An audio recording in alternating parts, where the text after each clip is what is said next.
یا علی حیدری یا علی علی و اولاد علی بلند ترین صلوات اللہم صلی علی محمد و آل محمد و عجل فرجهم۔ برائے خوشنودی علی اولاد علی علیہ السلام پر ایک دفعہ اور بلند سے بلند تر صلوات۔ اللہم صلی علی محمد و آل محمد و عجل فرجهم۔ برائے خوشنودی امام متقین امام مہدی علیہ السلام پر بلند سے بلند تر صلوات۔ اللہم صلی علی محمد و آل محمد و عجل فرجهم۔ سورہ فاتحہ۔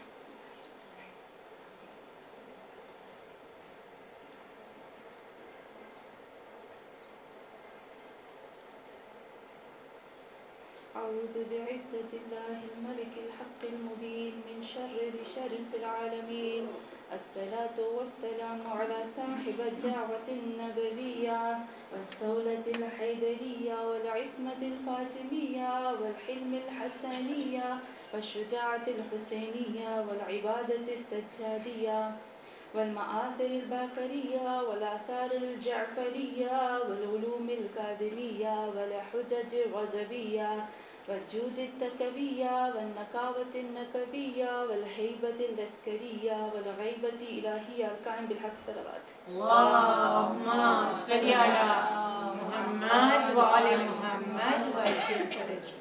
اللهم صل على فاطمة وأبيها وبعلها وبنيها وسر المستضعفيها بعدد ما أحاط به علمك صلوات۔ اللہم صلی علی محمد و آل محمد و عجل فرجهم۔ أما بعد فقد قال الله تبارك وتعالى في قرآن المجيد وقال موسى إني عذت بربي وربكم من كل متكبر لا يؤمنون بيوم الحساب صلوات۔ اللہم صلی علی محمد و آل محمد و عجل فرجهم۔ ہاں مومنات، سورہ غافر، سورہ مومنون، سورہ غافر کی آیت نمبر 27 میں پروردگار عالم ایک خوبصورت چیز بیان کرتا ہے حضرت موسیٰ کی زبانی۔ کیا کہتا ہے؟ کہتا ہے اذ قال وقال، اور کہا موسیٰ نے، کیا کہا؟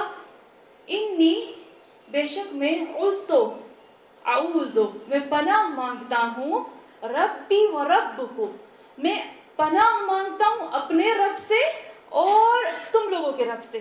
لیکن یہ جو ربی و ربکم استعمال کیا حضرت موسیٰ نے، یہ کس چیز کے لیے استعمال کیا؟ کون سی ایسی چیز ہے جس سے حضرت موسیٰ اللہ سے پناہ مانگتے ہیں؟ عجیب چیز ہے۔ میں قرآن کی آیت پڑھ رہی تھی، واقعی میں سوچ رہی تھی اچھا ایسے ایک بہت بڑے اولو الامر نبی، موسیٰ جیسے نبی جس نے فرعون سے ٹکر لی، جس کے اوپر کتنے معجزے نازل ہوئے، جس کے اوپر قرآن نازل ہوا، جس نے بنی اسرائیل کو نجات دی، وہ نبی کس سے پناہ مانگ رہا ہے؟ کہتے ہیں کہ موسیٰ انی عذت بربی وربکم من کل جبار متکبر، من کل متکبر، اے خدا، یعنی میں پناہ مانگتا ہوں اپنے اور تمہارے رب سے، تمام کے تمام ان لوگوں سے جو تکبر کرتے ہیں۔ یہ حضرت موسیٰ تکبر کرنے والوں سے پناہ مانگ رہے ہیں۔ عجیب ہے نا، شیطان سے پناہ نہیں مانگتے، انسان سے پناہ مانگتے ہیں، اور وہ بھی ویسا انسان جو متکبر ہے۔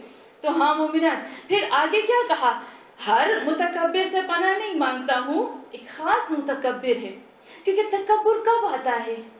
تکبر کب آتا ہے؟ حضرت موسیٰ اپنے الفاظ میں قرآن میں اس کو بیان کرتے ہیں، اے اللہ، برائے خوشنودی امام زمان علیہ السلام پر بلند سے بلند تر صلوات۔ اللہم صلی علی محمد و آل محمد و عجل فرجهم۔ میں پناہ مانگتا ہوں ان متکبر لوگوں سے، برائے خوشنودی علی اولاد علی علیہ السلام پر بلند سے بلند تر صلوات۔ اللہم صلی علی محمد و آل محمد و عجل فرجهم۔ کہتے ہیں میں پناہ مانگتا ہوں تمام متکبر انسانوں سے۔ کون سے انسان؟ کہا لا یومن بیوم الحساب، جو قیامت کے دن پر، جو آخرت کے اس دن پر جس دن حساب کتاب ہوگا، اس پر ایمان نہیں رکھتے ہیں۔ ہاں مومنات، شیخ سعدی کا تو آپ نے بہت سنا ہوگا نا. شیخ سعدی بہت زیادہ شعر اور شاعری لکھتا ہے.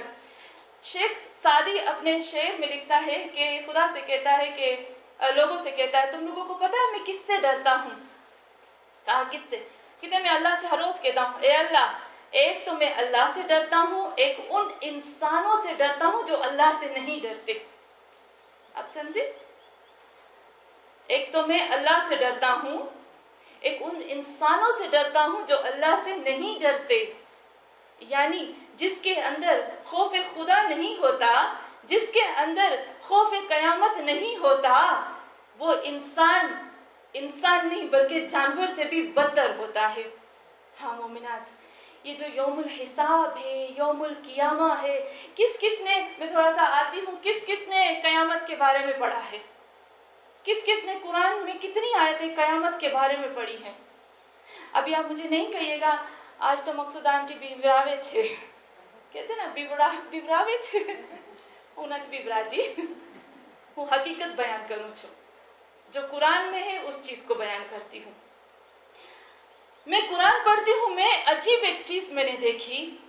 میرے محمد صلی اللہ علیہ وآلہ وسلم، اللہم صلی علی محمد و آل محمد و عجل فرجہ. رسول خدا صلی اللہ علیہ وآلہ وسلم سے کسی نے پوچھا یا رسول اللہ، یا حبیب اللہ، آپ کے پاس کتنا علم ہے؟ اللہ نے آپ کو کتنا علم دیا ہے؟ تو رسول خدا فرماتے ہیں اودیتہ علم ما کان وما یکون الی انقضاء. کہتے ہیں کہ اللہ نے مجھے ودیت کر دیا ہے، مجھے دے دیا ہے، اتنا علم دیا ہے. اللہ نے اتنا علم دیا ہے کہ جو ہو چکا، جو ہو رہا ہے، جو ہوگا، یہاں تک کہ انقضاء ختم ہو جائے، جب تک سب کچھ ختم ہو جائے، خدا نے مجھے اتنا علم دیا ہے. لیکن یہاں محسن کراتی کہتے ہیں کہ وہ رسول خدا جس کو اللہ نے اتنا علم دیا ہے کہ ہر ماہ رمضان میں یہ قرآن فریش اور نئے انداز میں رسول خدا پر، الفاظ تو یہی تھے لیکن اس کی جو گہرائی اور تفسیر ہوتی ہے وہ الگ الگ ہوتی ہے. انا انزلنا فی لیلۃ القدر، میں ہر لیلۃ القدر میں تیرے اوپر نازل کرتا ہوں. امام جعفر صادق علیہ السلام فرماتے ہیں کہ ہماری ارواح جتنی بھی، ہم سب ائمہ معصومین کی 14 معصومین کی ارواح ہیں، وہ سب مل کر ہر جمعرات کو عرش الہی پہ جاتے ہیں اور اللہ کے علم کو ہم لیتے ہیں. تو ہاں مومنات، وہ رسول خدا جس کے بارے میں خود خدا کہتا ہے، جس کے بارے میں حدیث ملتی ہے کہ اس کے پاس اتنا علم ہے، خود خدا کہتا ہے کہ رسول کا، محمد صلی اللہ علیہ وآلہ وسلم کا استاد کوئی عام انسان نہیں ہے. علمہ شدید القویٰ، اس کو خود خدا نے سکھایا ہے، شدید ترین طاقت اور قوت والا، ایسا پاورفل ذات، ایسی ذات کہ جس کے جیسا کوئی ہو ہی نہیں سکتا. اس نے محمد کو علم دیا. الرحمن علم القرآن، محمد کو جو علم سکھایا ہے وہ رحمان نے سکھایا، وہ اللہ نے سکھایا. اس کا ٹیچر کوئی عام انسان نہیں ہے. تو ہاں مومنات، ابھی وہ رسول، محسن کراتی کہتے ہیں تعجب کی بات ہے کہ جب ہم قرآن میں آتے ہیں ہر چیز اللہ رسول خدا کو کہتا ہے تجھے پتا ہے، تجھے پتا ہے، تجھے پتا ہے. لیکن جب قیامت کی بات آتی ہے تو کہتا ہے الحاق ملحاق وما ادراک ملحاقہ. تجھے پتا ہے الحق کا ملحق، وہ جو دن حقیقی دن ہے، جو حقیقی دن ہے، جو قیامت کا دن ہے، تو نہیں سمجھ پائے گا. وما ادراک ملحق، تجھے نہیں پتا کہ یہ سخت ترین دن کون سا ہوگا. یہ جو وما ادراک کتنی مرتبہ قرآن میں اللہ نے استعمال کیا ہے نا، القاریہ ملقاریہ وما ادراک ملقاریہ. القاریہ کہتے ہیں، القاریہ کا مطلب ہوتا ہے نہیں، جب بم بلاسٹ ہوتا ہے، جب کبھی بم بلاسٹ ہوتا ہے تو آپس میں جب چیزیں ٹکراتی ہیں نا، اس کو کہتے ہیں کرا نہیں، حمزہ والا نہیں، عین والا. جب آپس میں چیزیں ٹکراتی ہیں نا اس کو کہتے ہیں کاریہ.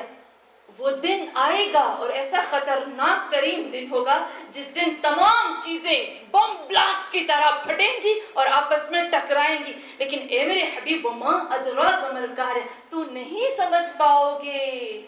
یہ رسول کو کہہ رہا ہے اللہ، وما ادراک ملقاریہ، تجھے نہیں معلوم کہ یہ قاریہ کا وقت, یہ جو قاریہ کا دن ہے یہ کون سا ہوگا. ہاں مومنات, میں پڑھ رہی تھی قرآن میں, عجب ہے, وما ادراک یوم الفصل, تجھے نہیں پتا کہ فصل کا مطلب ہوتا ہے جدا جدا, سیپریٹ کرنا, ہر چیز کو بالکل الگ الگ کرنے کو کہتے ہیں فصل. تجھے نہیں پتا, وما ادراک ما یوم الفصل, تجھے نہیں پتا کہ یہ جو یوم الفصل کس طرح سے گناہگاروں کو, مومنین کو کس طرح سے جدا جدا کیا جائے گا. تو اس کو سوچ بھی نہیں سکتا یہ کس قدر سخت ترین دن ہوگا. پھر اللہ کہتا ہے وما ادراک ما یوم الدین, اے میرے محمد تجھے تو پتہ ہی نہیں ہوگا کہ یوم الدین, یہ یوم الدین جو ہے وہ کون سا دن ہے, جس دن ترازو رکھا جائے گا اور حساب کتاب لیا جائے گا. یہ قرآن کی چھوٹی چھوٹی آیتوں کے پارٹ میں آپ کو بتاتی ہوں, پوری آیت تو ہم آتے ہی نہیں ہے. ہم جب قرآن میں جاتے ہیں تو تقریباً 1200 آیتیں صرف قیامت کے بارے میں ہے. 1200.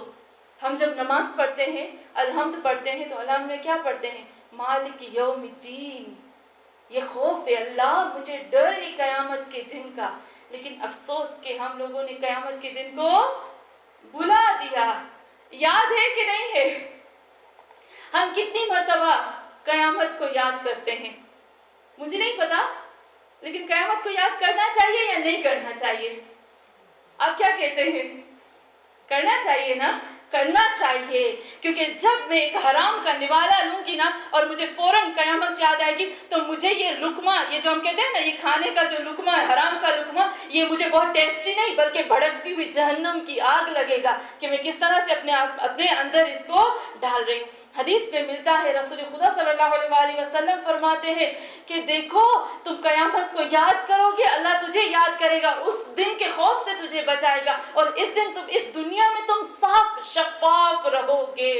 ہاں مومنات, اللہ کہتا ہے ابراہیم کو, اے ابراہیم تجھے معلوم ہے میں نے تجھے ایک بہت بڑی گفٹ دی ہے. حضرت ابراہیم کو سب سے بڑی گفٹ کون سی تھی؟ حضرت اسماعیل اور حضرت اسحاق. حضرت اسماعیل اور حضرت اسحاق کے ہونے کے باوجود بھی حضرت ابراہیم رویا کرتے تھے, روتے تھے نا. خانہ کعبہ میں جا کر حضرت ابراہیم روتے تھے, خدایا تو نے مجھے بیٹے دیے, بیٹی کیوں نہیں دی؟ یعنی رو کے کہتے تھے اللہ مجھے بیٹی دو, مجھے بیٹے. ابھی کون سی ایسی چیز ہے جس کو اللہ نے کہا ابراہیم یہ ہم نے تجھے سب سے بڑی چیز تجھے گفٹ کی ہے؟ کون سی چیز؟ کہا قیامت کا ذکر, قیامت کی یاد تیرے لیے سب سے بڑی گفٹ ہے. برائے خوشنودی امام زمان علیہ السلام پر بلند سے بلند تر صلوات. اللہم صلی علی محمد و آل محمد و عجل فرجہ. ہاں مومنات, ہم دیکھتے ہیں کہ یہ قیامت کے بارے میں خداوند عالم خود رسول خدا کو فرماتے ہیں وما ادراک ما سجین, تمہیں نہیں پتا کہ یہ سجین کیا چیز ہے. 70 ٹائمز 70 مرتبہ قرآن میں قیامت کا لفظ استعمال ہوا ہے. قیامت سورہ بقرہ, سورہ آل عمران, سورہ اعراف, سورہ نساء, سورہ انعام, سورہ مائدہ, جتنی سورہ پڑھو اس میں قیامت کا ذکر ہوتا ہے. ہم جتنی سورہ پڑھتے ہیں, ہاں کچھ سورہ ایسی جس میں ذکر نہیں ہے. یہاں کیوں اللہ قیامت کا ذکر کر رہا ہے؟ اللہ ہم کو بگڑاوے چھے نہیں, اللہ ایک ریئلٹی دکھاتا ہے, ایک سچائی دکھاتا ہے. اللہ ہم سے کوئی چیز چھپاتا نہیں ہے. خدا ہمیں اندھیرے میں نہیں رکھتا, اللہ ہمیں نور اور روشنی میں رکھتا ہے. کہتا ہے اس سے ڈر ہے کیا چیز. ہاں مومنات, قیامت میں جب ہم دیکھتے ہیں قرآن میں تو بہت بڑی خطرناک چیز ہے قیامت, بہت بڑی خطرناک چیز ہے. ایک شخص کہتا ہے کہ ایک شخص مر جاتا ہے اور اپنے دوست کے خواب میں آتا ہے. بہت بڑے آیت اللہ نے یہ ذکر لکھا, یہ واقعہ لکھا اپنے کتاب میں. لکھتا ہے کہ جب وہ شخص گزر جاتا ہے تو وہ بہت ہی متقی, پرہیزگار, مومن انسان تھا. جب وہ گزر گیا اپنے دوست کے خواب میں آتا ہے اور اس کو بتاتا ہے. دوست کہتا ہے تم تو بہت ہی جنت کے اعلیٰ درجے پہ ہوگے نا, تم نے تو مدرسے بنوائے, تم نے تو حوضے بنوائے, تم نے تو مسجدیں بنوائی, تم نے تو اللہ کی راہ میں بہت کام کیا ہے, تو تم تو جنت کے اعلیٰ درجے پہ ہوگے. تو وہ رو کے اپنے دوست کو بتاتا ہے. کیا کہتا ہے؟ برائے خوشنودی امام زمان علیہ السلام پر بلند سے بلند تر صلوات. اللهم صل على محمد وآل محمد وعجل وہ اپنے دوست کو بتاتا ہے, کہتا ہے جب ہم جا رہے تھے قیامت میں محشر کے میدان میں, جب ہم جا رہے تھے تو میرے ساتھ ایک شخص تھا جس کے ہاتھ میں کچھ بھی نہیں تھا, جس نے بہت کام نہیں کیا تھا, جس نے مسجدیں, حوضے, جس نے مدرسے اور ایسا کچھ کام نہیں کیا تھا, لیکن وہ پورا کام رہا تھا اور جا رہا تھا. اور میں نے اتنا کام کیا, میں فخر سے جا رہا تھا اپنی میزان کی طرف, اپنے حساب کتاب کی طرف, اور میں کہہ رہا تھا میں تو بڑا کامیاب ہو جاؤں گا, میں تو جنت میں ہی جاؤں گا. جب وہ شخص جاتا ہے اور وہ میں نے دیکھا کہ اس کے پاس کچھ نہیں تھا, لیکن وہ گیا اور بہت مسکراتا مسکراتا واپس آ گیا. تو میں نے سوچا ارے اس کے پاس تو کچھ بھی نہیں تھا اور یہ مسکراتا مسکراتا واپس آ گیا. لیکن جب میں گیا اور میں بڑے فخر سے جب گیا تو مجھے کہا گیا دکھاؤ اپنے ڈاکومنٹس, اپنے کاغذات دکھاؤ. میں نے دکھائے, یہ میں نے کام کیا, میں نے یہ کام کیا. تو کیا آیا؟ ریجیکٹ. سب پہ ریجیکٹ ریجیکٹ ریجیکٹ ریجیکٹ. موڑ لگے, اس کو پکڑ کے جہنم میں پھینکو. تو اس وقت وہ کہتا ہے میں نے چیخ کے چلا کے کہا کہ کیوں تم میرے سارے اعمال ناموں کو ضائع کر رہے ہو, میں نے پوری زندگی اتنا اچھا کام کیا.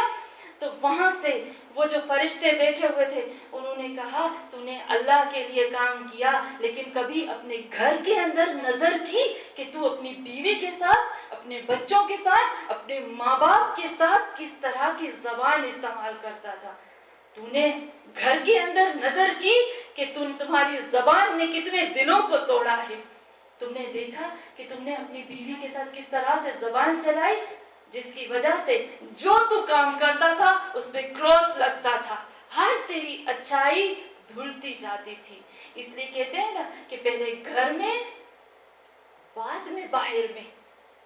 رسول خدا کو آرڈر آیا کہ اے میرے حبیب, پہلے ذل عشیرہ, پہلے گھر والے, پہلے فیملی, پہلے اندر کے اپنے جو تمہاری بیوی بچے موتر ہیں ان کے دل کو راضی کرو, کیونکہ جب دل ٹوٹتا ہے نا تو یہاں سے آواز نہیں آتی, لیکن یہ جو ہوتی ہے وہ عرش الہی کو توڑ کے رکھ دیتی ہے. ہاں مومنات, یہ جو محشر کا میدان ہوتا ہے یہ سب سے سخت ترین میدان ہوتا ہے. تھوڑا سا میں بیان کرتی ہوں. یہاں محشر کے میدان میں جب انسان جائیں گے تو انسانوں کے گروپ ہوں گے, ایک ہوگا جنتی, ایک ہوگا جہنمی. ابھی یہاں پر قرآن کی آیتوں کے مطابق ملتا ہے کہ محشر کے میدان میں ہر انسان, وہاں پہ بھی باز نہیں آئیں گے, وہاں پہ بھی جھوٹ بولے گا یہ انسان, وہاں پہ بھی ایک دوسرے کے اوپر بلیم کرے گا, الزام لگائے گا, تو نے یہ کیا, تو نے یہ کیا, تیری وجہ سے میں یہاں پر. انسان کی جو فطرت اس دنیا میں موجود ہوگی نا وہ وہاں اور بد سے بدتر ہو کر ظاہر ہو جائے گی. قرآن کی آیتوں کے مطابق ملتا ہے کہ جنتی جنتیوں کے ساتھ بات کریں گے. ہمیں 8 گروپ ملتے ہیں, بات ہوگی کیونکہ ایک دوسرے کے ساتھ کھڑے ہوں گے. جنتی جنتیوں کے ساتھ بات کریں گے, پھر ملتا ہے کہ جنتی جہنمیوں کے ساتھ بات کریں گے, پھر آیت ملتی ہے کہ جہنمی جنتیوں کے ساتھ بات کریں گے, پھر جہنمی فرشتوں کے ساتھ بات کریں گے, فرشتے جہنمیوں کے ساتھ بات کریں گے, اور جہنمی جہنمیوں کے ساتھ بات کریں گے, اور جہنمی خدا سے بات کریں گے.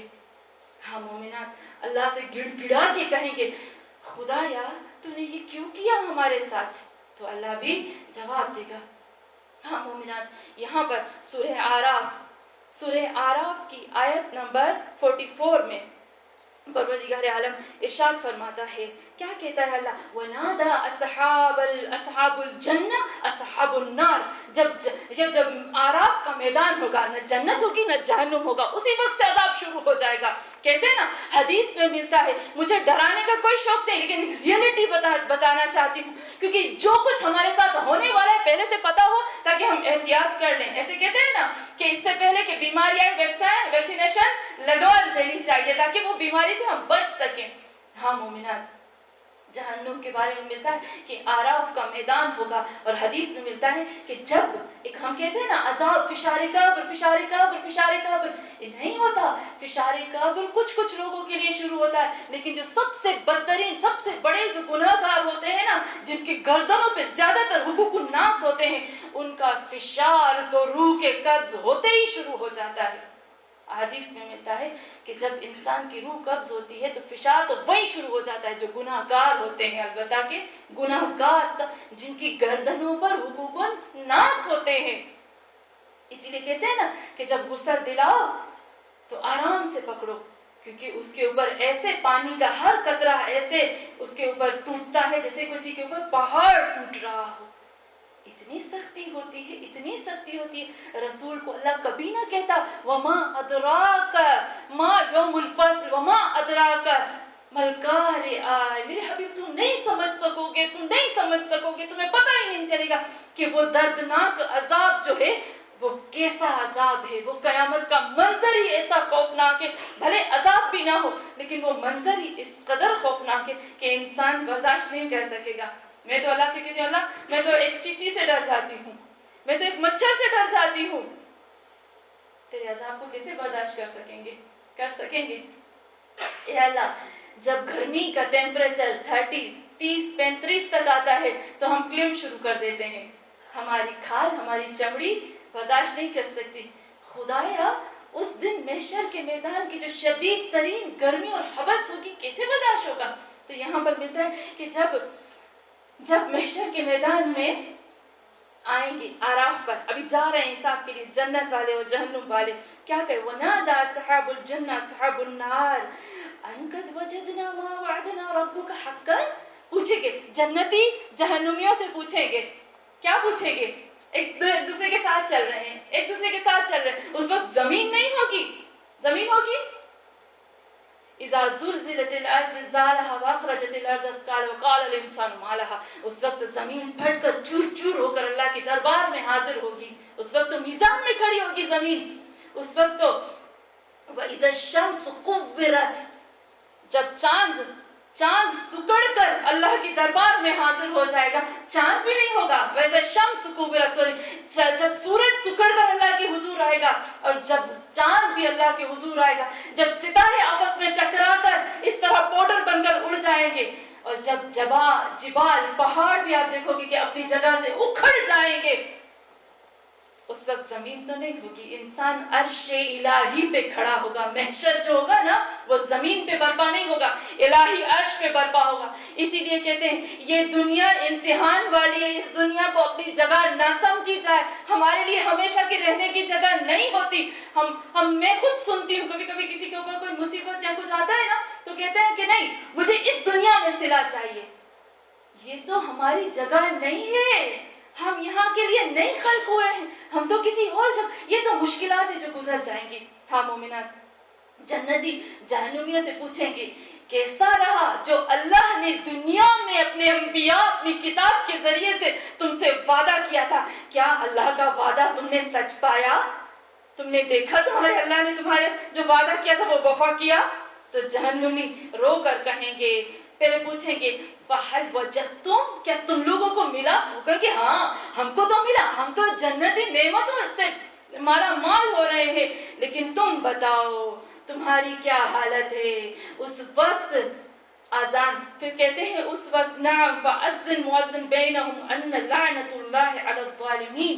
اسی وقت بیچ میں ایک مؤذن, یعنی حدیث میں ملتا ہے کہ حضرت علی علیہ السلام فوراً کہیں گے بے شک ظالمین کے اوپر لعنت ہے. اور پھر اس کے بعد سورہ آراف کی آیت نمبر 50 پڑھتی ہوں, سورہ آراف آیت نمبر 50 میں بہت ہی مجھے تو کچھ ہوتا ہے جب میں یہ آیت پڑھتی ہوں. وَنَادَى أَصْحَابُ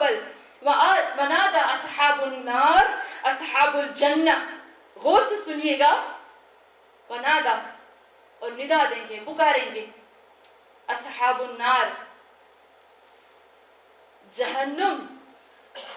جہنم کے لوگ جنتیوں سے کیا کہیں گے کہ ان افیزو علینا من ماء, کیونکہ قرآن کی آیت ملتی ہے کہ جب جنتی ہوں گے جیسے ہی قبروں سے نکلیں گے ان کو جنت کی نعمتیں شروع ہو جائیں. اب ساتھ میں چل رہے ہیں, سورہ نور میں بھی اللہ کہتا ہے ساتھ میں ہوں گے. کافر تڑپ رہے ہوں گے بھوک سے، لیکن وہ لوگ کھانے میں مشغول ہوں گے. یہ قرآن کی آیت سورہ اعراف آیت نمبر 50 ضرور گھر میں جا کر پڑھیے گا. اس وقت کہتے ہیں اصحاب الجنہ ان افیض علینا من مال، جنت والوں سے کہیں گے تھوڑا سا جو تمہیں اللہ نے فیض دیا ہے، جو تمہارے پاس تھوڑا سا پانی ہے وہ ہمیں دو گے. پھر کہیں گے او مما رزقکم اللہ، یا وہ جو تمہیں رزق اللہ نے دیا ہے، کھانا دیا ہے، اس میں سے تھوڑا سا ہم کو دو گے. تو وہ کیا کہیں گے؟ اصحاب الجنہ کہیں گے قالوا ان اللہ حرمہما علی الکافرین، یہ کافروں کے اوپر حرام ہے، تم نے دنیا میں حلال کو حرام کر دیا، اللہ نے آخرت میں اپنی نعمتوں کو تم پہ حرام کر دیا، حساب برابر ہو گیا. ہاں مومنات، ہم دیکھتے ہیں کہ خداوند عالم کس قدر قرآن میں ہمیں یہ قیامت سے ڈرو، یہ بہت ہی خوفناک منظر ہے. ہم قرآن پڑھتے ہیں لیکن ہم سمجھتے نہیں ہیں کہ قرآن میں اللہ ہمیں کیا کہتا ہے. افسوس کی بات ہے کہ ہمارا قرآن ہم کو کیا کہہ رہا ہے. ابھی بھی میں نیوز میں دیکھ رہی تھی کہ جورجیا ایک کنٹری ہے، ایک ملک ہے، جورجیا ہے، پتہ نہیں مجھے یاد نہیں آ رہا. ابھی 3-4 دن پہلے وہاں کی پارلیمنٹ میں ان کا کوئی منسٹر قرآن کو ہاتھ میں پکڑ کے، اس سے تھوڑا سا بڑا قرآن، ایسے اتنا سا قرآن کو پارلیمنٹ میں ہاتھ میں پکڑ کے کہتا ہے دنیا میں جتنا فساد ہے اس کی فساد یہ قرآن ہے. ابھی میں نیوز پڑھ رہی تھی. اب دیکھو تو صحیح کہ قرآن ہم کو کیا کہتا ہے، آخرت سے ڈرو، حساب کتابوں میں یا مثقال ذرۃ خیر یرا. تم کو پتا ہے کہ ذرا کرو گے تو خیر کرو گے خیر ملے گا، برا کرو گے برا ملے گا. ومن خردل، اللہ کہتا ہے نا اگر ریت کے ذرے کے برابر بھی کہیں چھپا ہوا ہوگا تمہاری نیکی یا برا، اس کو اللہ نکال کر لے. قرآن ہم کو کیا سکھاتا ہے اور وہ لوگ کیا کہتے ہیں. ہاں مومنات، ابھی ہم جب دیکھتے ہیں تو قرآن میں کتنی ایسی آیتیں ہیں جو ہمیں جہنم کے بارے میں بتاتی، لیکن کون سا ایسا رستہ ہے جو ہم کو جہنم سے بچا سکتا ہے؟ کون سا ایسا رستہ ہے جو ہم کو جہنم سے بچا سکتا ہے؟ برائے خوشنود امام زمان علیہ السلام پر بلند سے بلند تر صلوات. اللہم صلی علی محمد و آل محمد و عجل فرجہ. ہاں مومنات، جب ہم دیکھتے ہیں تو جہنم کے بارے میں ایک اور آیت بھی ہے. اس کے بعد اپنے اصل مطلب کی طرف آؤں گی، پھر اپنے مصائب کی طرف آ جاؤں گی. یہاں پر سورہ سبا کی آیت نمبر 31 میں، سورہ سبا کی آیت نمبر 31 بہت خطرناک آیت ہے، بہت ہی خطرناک. میں پتہ نہیں، میں تو پڑھتی ہوں میرا تو دل دہل جاتا ہے. جس انسان کے دل میں ذرا برابر بھی خدا کی محبت، عشق الہی، سچائی اور خلوص ہوتا ہے، وہ قیامت کا ذکر سن کے لرز جاتا ہے. لیکن جس کے اندر نہیں ہوتا اس کے اوپر اس کو پڑی نہیں ہوتی. اس کا مطلب ہے کہ ان کے دل سخت اور کٹھن ہو گئے. خدا خود کہتا ہے نا، میں بہت زیادہ اس پہ غور کرتی ہوں. اللہ کہتا ہے میں جس کو چاہتا ہوں اپنے جگہ سے اپنی طرف سے دھتکار کر پھینک دوں. اللہ کہتا ہے میں جس سے نفرت کرتا ہوں میں اس کو دین سے دور کر دیتا ہوں. میں اس کے پیسے کو، اس کے مال کو برائی میں لگا دیتا ہوں تاکہ وہ میرے لیے خرچ نہ کرے، کیونکہ میرے لیے خرچ کرے گا تو میری گردن پہ آئے گا، میرے اوپر واجب ہوگا کہ میں اس کے لیے انجام دوں اچھے کام کو. لیکن میں اس کے مال کو دنیاوی اور برے کاموں میں لگا دیتا ہوں. اور جس کو چاہتا ہوں کہ میں اس کے دل کو کٹھن کروں اور میری نفرت کی نشانیوں میں سے میں اس کو بڑے مال دوں، دولت دوں، لیکن میں اس کو دین سے دور کر دیتا ہوں. اور میری محبت کی نشانیوں میں سے یہ ہے کہ میں اس کو نرم دل دیتا ہوں جو فوراً پگھل جاتا ہے، جس سے فوراً آنسو کے قطرے گرنا شروع ہو جاتے ہیں. یہ میری محبت اور عشق کی نشانیوں میں سے، اور میں اس کو دین کی طرف، اس کے قدم دین کی طرف بڑھتے ہیں. ہاں مومنات، اس آیت میں خداوند عالم اپنے حبیب سے کہتا ہے، کیا کہتا ہے اے میرے رسول ولو ترا، اے کاش کہ تم دیکھ پاتے. کس کو دیکھ پاتے؟ اذ الظالمون، ظالم کا مطلب ہوتا ہے، ظالم کا مطلب یہ نہیں ہوتا کہ کوڑے پکڑ کے سب کو مارنے والا. ظالم کا مطلب ہوتا ہے کہ وہ انسان جو حقوق الناس، حقوق اللہ اور حقوق النفس کو انجام نہیں دیتا اس کو کہتے ہیں ظالم. اس کو کہا جاتا ہے ظالم جو گناہ کر کے اپنے نفس پہ ظلم کرتا ہے, لوگوں پہ ظلم کرتا ہے. کاش تم دیکھ پاتے ان ظالموں کو موقوفاً عند ربہم یرجع بعضهم الی بعض. تم کاش دیکھ پاتے ان ظالموں کو کس طرح سے ان کو پکڑ کر گھسیٹ کر اللہ کے سامنے کھڑا کیا جائے گا.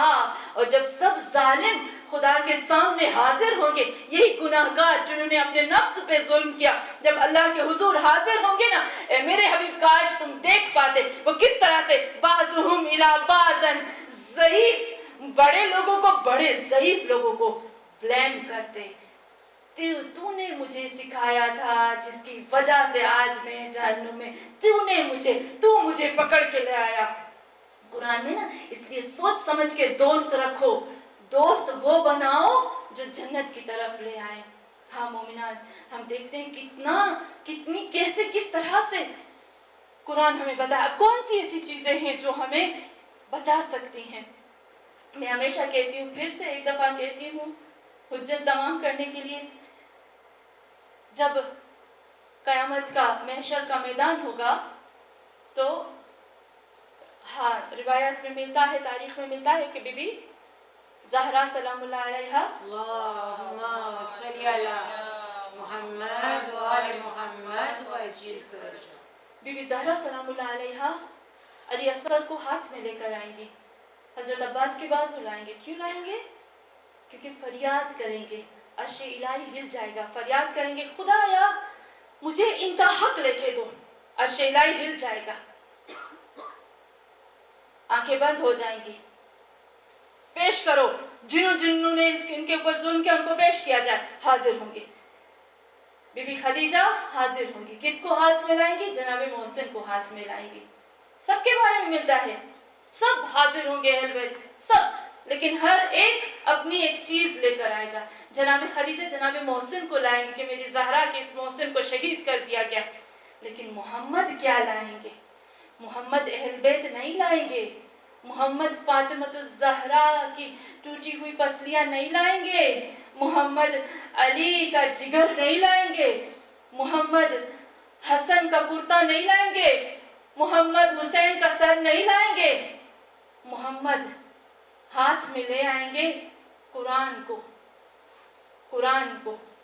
قرآن کہتا ہے رسول خدا اسی طریقے سے جیسے بی بی خدیجہ, اسی طریقے سے جس طرح سے بی بی فاطمہ الزہرا ہاتھ میں پکڑ کے کہیں گے نا خدایا مجھے اس کا حق لے کے دو, اسی طریقے سے محمد صلی اللہ علیہ وآلہ وسلم قرآن کو ہاتھ میں پکڑ کے کہیں گے یا رب انکو متخذ ھذا القرآن مہجورا, اے اللہ مجھے میرے قرآن کا حق لے کے دو کہ میری امت نے میرے قرآن کو ضائع کر دیا. گھروں میں رکھا, پڑھتے ہیں لیکن نہیں پتا کہ کیا آج اگر ان کی امت اس قرآن کو مہجور نہ کرتی, آج اگر ہم اس قرآن کو مہجور نہ کرتے تو کوئی پارلیمنٹ میں اس قرآن کو پکڑ کے نہ کہتا کہ دنیا کے سارے فساد کی جڑ یہ قرآن ہے. ہاں مومنات, پیرس میں ایک یہودی دوست تھا مسلمان کا, ابھی کی بات بتا رہی ہوں, اس کے بعد میں اپنے مصائب کی طرف آ جاؤں گی ایک معجزہ پڑھ کے. پیرس میں ایک یہودی مسلمان کا دوست تھا. یہ 1 مہینے پہلے کی بات بتا رہی ہوں آپ کو. میں پچھلے زمانے میں نہیں جاؤں گی, 1400 سال پہلے ابھی نہیں جاؤں گی. ابھی اسی ہمارے زمانے میں اتنا کچھ ہو رہا ہے, پیچھے جانے کی تو ضرورت بھی نہیں پڑتی. ہاں مومنات, مسلمان کہتا ہے کہ میں نے دیکھا میرا دوست تھا, بہت پرانا دوست تھا, بچپن کا دوست تھا, ہم اسکول میں ساتھ پڑھ رہے تھے, وہ یہودی تھا. میں نے دیکھا کہ وہ مجھے بہت پرانا, کچھ کتنے سالوں کے بعد مجھے دوست نظر آیا. کافی شاپ میں کافی پی رہا تھا, تو میں اس کے پاس گیا اور میں اس کے پاس بیٹھ گیا اور میں نے اس کو پوچھا کیا ہوا, تم آج کل کیا کر رہے ہو؟ تو اس نے کہا کہ کیونکہ دوست تھے نا پرانے, اس نے آہستہ سے کہا میں مسلمانوں پہ سرچ کر رہا تھا اتنے سال جو تمہیں نہیں دکھائی دیا. مسلمانوں پہ سرچ کر رہے؟ کہا ہاں. کہا کس مسلمانوں کی چیز, کس اسلام کی چیز؟ قرآن پہ, اہل بیت پہ, خلفاء پہ, کس چیز پہ کر رہے تھے؟ کہا نہیں, میں صرف اور صرف اس پہ سرچ کر رہا تھا کہ مسلمان کیوں اتنی شدت سے بہت ہی سخت ترین اپنے مذہب پر قائم ہوتے. میں اس پہ سرچ کر رہا تھا کہ دنیا کا ہر انسان اپنے مذہب کو چھوڑ سکتا ہے، مسلمان نہیں چھوڑ سکتا، اور مسلمان کیوں موت سے ڈرتا نہیں ہے.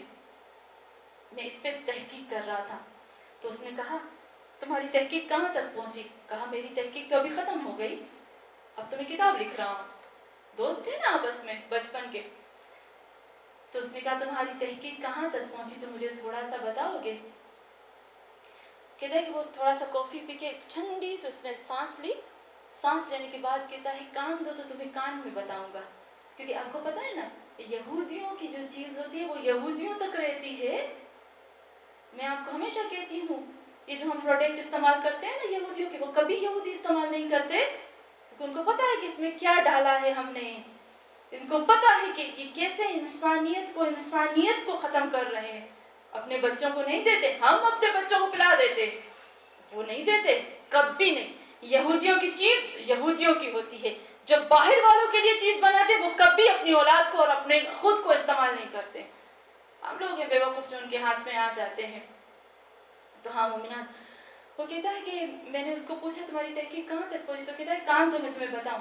کہا میں نے اتنی تحقیق کی، میں نے دیکھا اگر تم کسی مسلمان کو مار ڈالو وہ تمہیں کچھ نہیں کہے گا. اگر تم مسلمان کا مال لوٹو وہ تمہیں کچھ نہیں کہے گا. اگر تم مسلمان کے بچوں کو مار ڈالو وہ تمہیں کچھ نہیں کہے گا. اگر تم ان کے گھروں کو تباہ کر دو وہ تمہیں کچھ نہیں کہے گا. اگر تم ان کی کتابوں کو جلا دو، تم ان کی مسجدیں امام بارگاہوں کے اوپر حملہ کرو وہ تمہیں کچھ نہیں کہے گا. لیکن ایک ایسی چیز ہے کہ یہ چیز کی وجہ سے مسلمان کو برداشت نہیں ہوتا اور مسلمان اٹھ جاتا ہے اور مارنا شروع کر دیتا ہے. کہا کیا؟ کہا محمد کی محبت. تم ناموس سے نبی پر جب آؤ گے، جب رسول کو برا بولو گے، جب رسول کو کوئی گندے لفظ بولو گے، مسلمان سے برداشت نہیں ہوتا اور وہ مارنے پر شروع ہو جاتا ہے. تو کہا تمہاری کہاں تک تحقیق پہنچی؟ کہا میری تحقیق یہاں تک پہنچی ہے کہ مسلمانوں کے دلوں میں محمد اور آل محمد کو نکالو، پھر اسلام ختم، پھر قرآن ختم. ہاں مومنات، یہ ابھی کی سرچ بتا رہی ہوں میں. آج دنیا میں ہمیشہ یہ کہتی ہوں، آج دنیا چاروں طرف سے مسلمانوں کو گھیرے ہوئے. ہم کہاں جائیں، ہمارے پاس کوئی راستہ نہیں ہے. میں اللہ سے کہتی ہوں اللہ ہمارے پاس صرف محمد اور آل محمد ہیں، جو راستہ، ایک قرآن ہے اور ایک محمد اور آل محمد ہے. ہاں مومنات، ایک لڑکا کہتا ہے کہ اس کی ماں بہت بیمار ہو گئی تھی. میں ہمیشہ کہتی ہوں کہ اللہ کی یہ کیا، یہ گفٹ ہے ہمارے پاس اللہ کا کہ ہمارے پاس مزار ہے، ہمارے پاس معصومین علیہ السلام، ہمارے پاس سب کچھ، ہم جا سکتے ہیں، ہم زیارت کر سکتے ہیں، ہم مانگ سکتے ہیں. اللہ نے ہمیں کیا نہیں دیا؟ یہ قرآن ہم کو ہاتھ میں دیا ہے، ہم اس کو پکڑ کے التجا کرتے ہیں، ہماری فوراً التجا دور ہو جاتی ہے. وہ لڑکا کہتا ہے میری ماں بہت بیمار ہو گئی، میری ماں کو کینسر ہو گیا، ایسا کینسر کہ اس کی پوری باڈی میں پھیلایا گیا تھا، پوری پھیل گیا تھا کینسر. جس ڈاکٹر کو ہم دکھاتے تھے انہوں نے کہا ہم شیمیو تھراپی نہیں کریں گے. کیوں؟ کیونکہ اگر ہم نے شیمیو تھراپی کی تو تمہاری ماں مر جائے گی، کہیں سے کوئی چارہ نہیں ہے. جس ڈاکٹر کے پاس جاتے وہ ایسے ہی کہتے کہ بس کچھ دنوں میں تمہاری ماں مر جائے گی، شیمیو تھراپی بھی نہیں کر سکتے. کہتے ہیں ہمارے گھر کا منظر بہت خوفناک تھا، کوئی ادھر رو رہا تھا، کوئی ادھر رو رہا تھا، کوئی ادھر رو رہا تھا. ماں جیسی ہستی ہوتی ہے نا، جس کی ماں جاتی ہے اسی کو پتا ہوتا ہے. بھلے ماں کیسی بھی ہو نا، لیکن ایک کمی ضرور محسوس ہوتی ہے. انسان، میں ہمیشہ کہتی ہوں، میں 70 80 100 سال کے بھی ہو جائے نا، ماں پھر بھی یاد آتی ہے. کیونکہ ماں کے جانے کے بعد کوئی بھی اس زمین پہ کوئی بھی بغیر اس کے کہ اس کو بولا جائے، بغیر لالچ کے، بغیر مانگے کوئی دعا نہیں کرتا. وہ ماں ہوتی ہے جو ہر وقت اولاد کے لیے دعا کرتی ہے. تو ہاں مومنات، کہتے ہیں ہماری حالت بہت غیر ہو گئی. ہم ادھر رو رہے تھے، ادھر ماں پیرالائز تھی، ماں بستر پہ تھی. ہم نے سوچا کہ چلو نا ہم جاتے ہیں امام رضا کے پاس، اس کو زیارت کرا کے آتے ہیں. ہم لوگ جب حرم میں داخل ہوئے تو میری ماں کی حالت اتنی تھی کہ سب لوگ میری ماں کو عجیب نظروں سے دیکھتے تھے. جب عجیب نظروں سے دیکھتے تھے تو کچھ میری ماں کو ہوتا تھا، کیونکہ میری ماں سوائے اشاروں کے بول بھی نہیں سکتی تھی. کہتے ہیں کہ جب ہم وہاں گئے 1 ہفتے تک رہنے کے بعد ہم اتنا حرم میں روئے. ایک دفعہ میری ماں حرم میں بے ہوش ہو گئی. جب بے ہوش ہو گئی تو ہم واپس ان کو گھر لائے. جب گھر لائے واپس میری ماں بے ہوش تھی. میرے بابا نے کہا بس ڈاکٹر کو بلاؤ جلدی سے. جب ڈاکٹر آیا تو دیکھا کہ تمہاری ماں کی آدھی سے زیادہ بیماری ختم ہو چکی ہے, اب فوراً جا کے اس کی شیمیوتھراپی کراؤ, تمہاری ماں ٹھیک ہو جائے گی. اور وہ کہتا ہے 7 سال ہو گئے میری ماں بالکل ٹھیک ہے اور ہمارے پاس ہے. ہاں مومنان, ان اہل بیت کے سوا ہمارے پاس کون سا راستہ ہے کہ ہم کہاں جائیں؟ ابھی بھی ہمارے پاس صرف اہل بیت ہے. حدیث میں ہے نا ان الحسین مصباح الہدی. اگر پریشانی آتی ہے, ٹینشن آتا ہے گھر میں, زمین پہ بیٹھ جاؤ اور کہو حسین میری بات سنو. ایک دفعہ کہا جاتا ہے کہ امیر المومنین علی علیہ السلام کے پاس کچھ قیدی آئے. جب قیدی آئے نا تو ان قیدیوں میں ایک شخص تھا جس کا نام تھا شمر. شمر نے امام حسین کو بلایا اور کہا حسین میرے ہاتھ کی رسی بہت سخت ہے, اس کو تھوڑا ڈھیلا کر دو اور تھوڑا مجھے پانی پلا دو. میرے مولا نے اس کے ہاتھ کی رسی ڈھیلی کی اور اس کو پانی پلایا. حضرت علی نے بولا حسین تمہیں پتا تھا کہ اس کے ہاتھ کی رسی تنگ ہے؟ یہ جھوٹ نہیں بول رہا تھا. کہا بابا مجھے پتا تھا کہ یہ جھوٹ بول رہا ہے, لیکن اس نے جب مجھے آواز دی نا اے حسین ابن علی میری مدد کرو تو مجھ سے رہا نہ گیا. ارے دشمن ہی کیوں نہ مجھے حسین ابن علی کہہ کے پکارے, میں فوراً جاتا ہوں. ہاں مومنان, یہ حسین ابن علی کے بارے میں ملتا ہے کہ یہ حسین ابن علی جو سب کی مدد کرتا ہے. افسوس کہ میرا مولا کتنا غریب ہو گیا کہ سب شہید ہو گئے.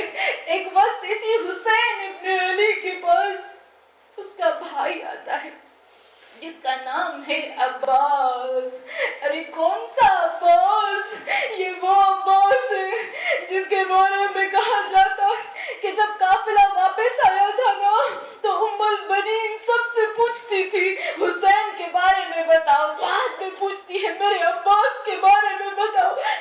ام البنین کے کچھ شعر ہیں, کیا شعر پڑھتی ہے, ارے ایسے شعر پڑھتی ہے کہ کلیجہ ٹوٹ جاتا ہے. قبرستان جنت البقیع میں جا کر شعر پڑھتی ہے, کہتی ہے مجھے بتایا گیا میرے شعر کے بازو قلم ہوئے, مجھے بتایا گیا میرے عباس کے دونوں بازو قلم ہوئے.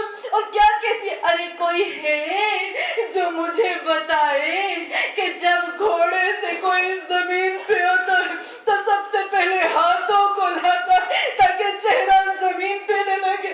کوئی ہے جو مجھے بتائے میرا عباس کیسے زمین پہ آتا. مومنان, وہ عباس جب حسین کے پاس آتا ہے نا اجازت مانگے تو حسین گلے لگا کے کہتے ہیں فدا کا اخی کا عباس تیرے اوپر حسین قربان ہو جائے, عباس تیرے اوپر حسین قربان. الغرض جب سب ختم ہو گیا, ارے جب حسین اکیلے تنہا میدان میں آتے ہیں نا تو 6 لعین حسین کی طرف آتے ہیں, میرے مولا کو زخمی کرتے ہیں. ہر طرف سے میرے مولا کے اوپر تیر لگائے جاتے ہیں.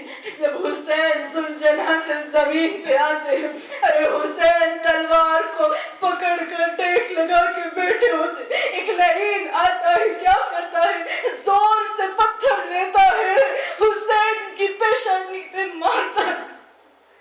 ارے جب حسین کی پیشانی پہ مارتا ہے نا میرے حسین کی زبان سے آواز آتی ہے ہائے عباس, بھائی عباس, کہاں تیرا حسین زخمی ہو رہا ہے.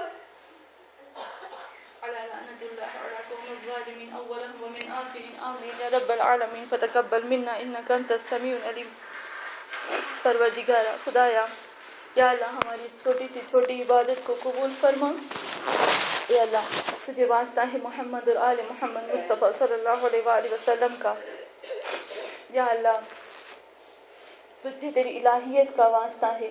اے اللہ تجھے تیرے مالک غفور خدا تجھے تیرے قاضی الحاجات ہونے کا واسطہ ہے، اے اللہ تجھے تیرے کل قرآن کا واسطہ ہے، خدایا تجھے تیرے رسول کا واسطہ ہے، خدایا تجھے تیرے علی کا واسطہ، تجھے تیرے محمد اور آل محمد کا واسطہ دے کر تجھ سے دعا کرتے ہیں کہ یا اللہ ہم سب مل کر تیرے سامنے حاضر ہیں کہ خدایا خدایا خدایا ہم تجھ سے دعا کرتے ہیں کہ پروردگارہ ہم سب کو قیامت کے عذاب سے، قیامت کی تکلیف سے، قیامت کے دن سے محفوظ فرما۔ اے اللہ اے خدا تجھ سے دعا کرتے ہیں کہ اے اللہ ہمیں حقوق الناس انجام دینے کی توفیق عطا فرما۔ اے اللہ تو دیکھتا ہے کہ یہ دنیا کتنی سخت ہے، اے اللہ یہاں غم ہے، یہاں بیماری ہے، یہاں جدائی ہے، یہاں رزق کی کمی ہے، یہاں پریشانی ہے، یہاں اپنوں کی جدائی ہے۔ خدا تو دیکھتا ہے کہ یہ دنیا کیسی ہے۔ اللہ ہم تیرے رسول سے محبت کرتے ہیں، تیرے قرآن سے محبت کرتے ہیں، تیرے مہدی سے محبت کرتے ہیں۔ خدایا اس دنیا نے چاروں طرف سے ہم کو گھیر لیا ہے، پاک پروردگارہ ہمیں توفیق عطا فرما کہ ہم ثقلین کا حق ادا کر سکیں۔ اے اللہ تجھے تیرے رزاق ہونے کا واسطہ ہے، اے پاک پروردگارہ تجھے تیرے مالک ہونے کا واسطہ ہے۔ خدایا ہماری روزیوں میں اضافہ فرما۔ خدایا جو مومنات یہاں حاضر ہیں، اے اللہ جو ہاتھ اٹھا اٹھا کر تجھ سے دعا کرتی ہیں، یا رب العزت یا رب کبریا مجھے نہیں معلوم کہ کس کے دل میں کیا غم ہے، کیا تکلیف ہے، کیا دکھ ہے، یا اللہ میں نہیں جان سکتی ہوں۔ خدایا تو علیم بذات الصدور ہے۔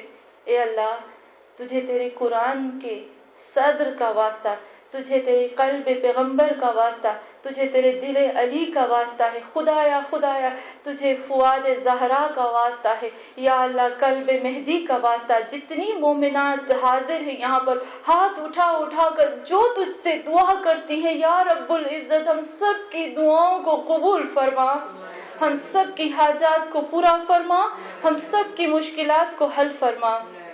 اے اللہ آخر میں تجھ سے دعا کرتی ہوں کہ خدایا جنہوں نے مجلس کروائی ہے، جس مقصد کے لیے کروائی ہے، خدایا ان کے تمام ان کی تمام مشکلات کو حل فرما، ان کی تمام حاجات کو پورا فرما۔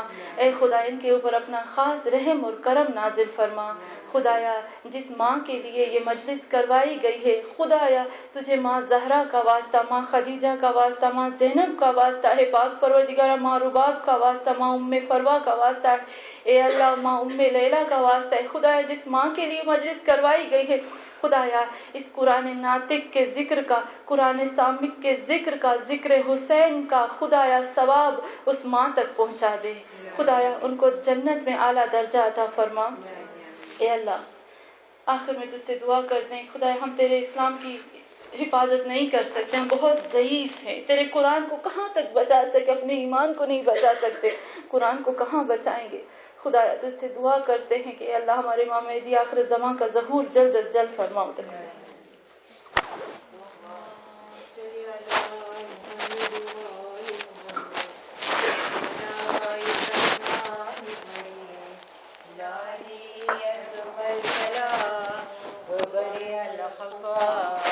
وانكشف الغطاء